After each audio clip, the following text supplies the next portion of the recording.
right, man. Did ESPN get the Detroit Pistons starting five or projected starting five right?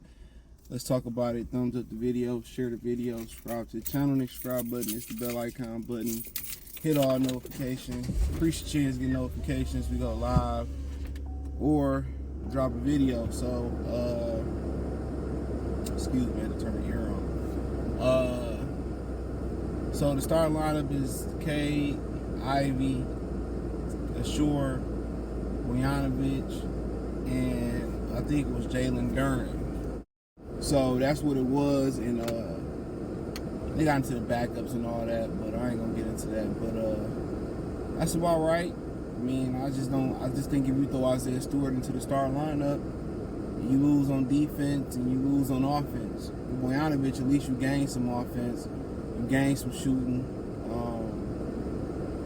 You lose defense, but you got big offense out. The only thing that concerned me with Bojanovic is that, his scoring aspect. He liked to pound the ball and take a lot of shots out of the flow of offense. And that could hurt Cade or Ivy, but, he may not even be around coming that time, but I think he will be.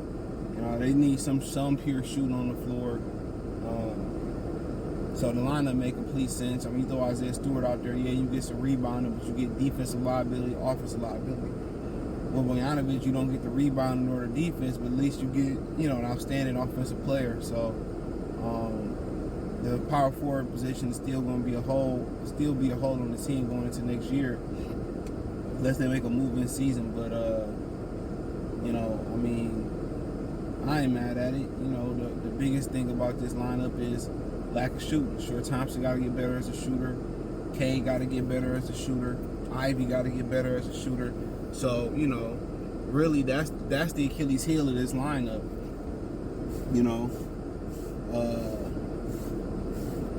That's just really the Achilles heel. So, shooting. But defensively, and the faster they be able to gel defensively, the better they should be. Because, everybody should be able to guard their guy not named Bojanovic one-on-one.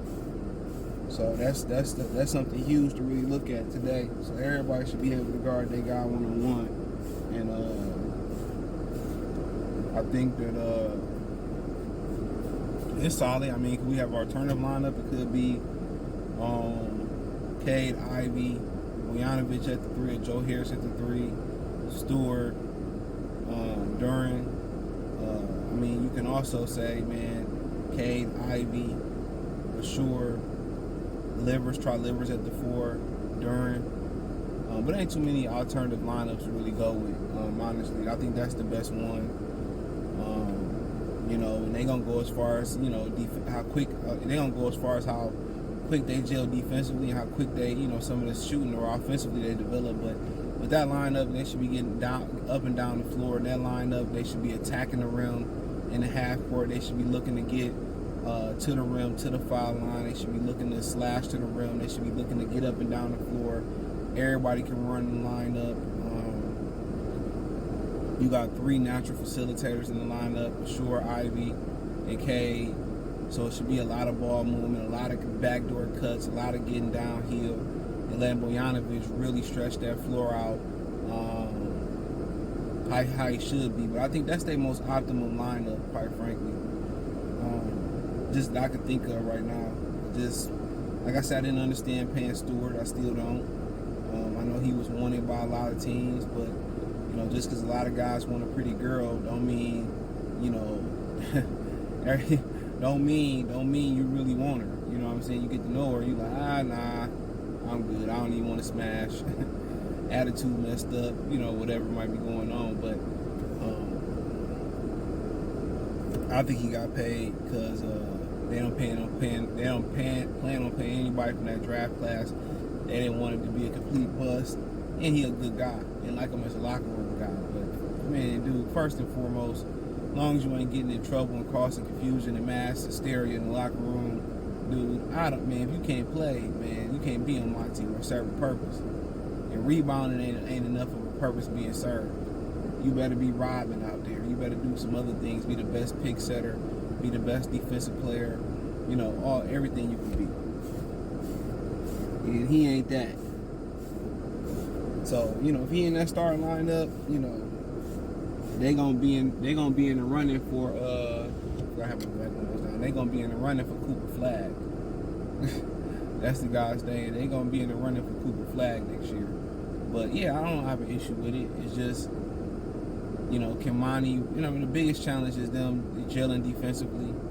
Well, shit, the biggest challenge is how many games they can play together health-wise, gelling defensively and offensively. What can Monty cook up until some of these guys hopefully start to develop their jump shot?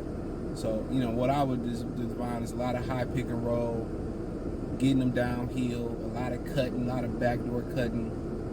You got 3 good facilitators. You know, Bojanovic going to be able to take as many threes as he wants to if they able to get into the rim and finish around the rim. You know, I would, you know, love to see them, you know, get into floaters, get into the, you know, be one of those teams that play with a ton of pace, one of the fastest playing teams out there. I would love to see them be a team that gets to the free throw line the most with these young athletes. I would love to see them, you know, have a lot of team assists, because they should have a lot of team assists, you know, but the bench is packing a huge punch with shooting. So you'll see a lot of these lineups kind of, you know, join together with some of the shooting, some of the athletes, some of the defensive players, some of the defensive liabilities. So yeah, I think as of right now, how I was looking at that may be an accurate depiction. You know, that's the lineup I'm going with.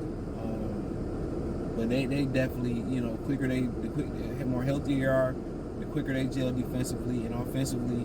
You know, they should be looking to get to that 10 to 15 range. They should be looking to go to the floater. They should be looking to play with a lot of pace. They should be looking to get to the rack and get to the line. You know what I'm saying?